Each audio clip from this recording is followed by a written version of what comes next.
Lidhja Socialdemokrate e Maqedonisë vazhdon luftën siç ata e vlerësojnë kundër krimit dhe korrupsionit të qeverisë së udhëhequr nga VMRO DPMNE-ja. Në vend të kërkimfaljes, ekipi antikorrupsioni LSDM-s ka publikuar fakte të reja që lidhen me kompanitë të afërta me Ivica Tomovskin, që mban pozitën e drejtorit në sektorin për punë të përgjithshme dhe të përbashkëta në qeveri, me pastrim parash përmes tendereve të dyshimt. Opozita ka publikuar numër telefoni që lidhet me kompaninë që dyshohet se është i Tomovskit.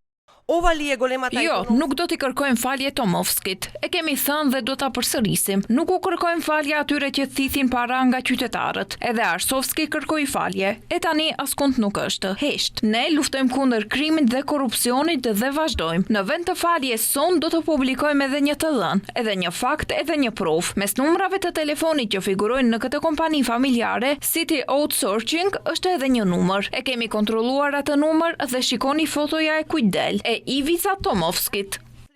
Opozitarët kërkojnë që më këtë rast të merret prokuroria dhe antikorrupsioni. Komisioni Antikorrupsion dhe Prokuroria Publike duhet të nisin hetim për konflikt interesi dhe korrupsion në majat e qeverisë së Mickoskit. Kush do t'i kërkoj falje Tomovskit tani? Vetëm qytetarëve mund t'u kërkoni falje, por do të vijë edhe ajo ditë, kur do të përgjigjeni një nga një. Puna nuk ka mbaruar.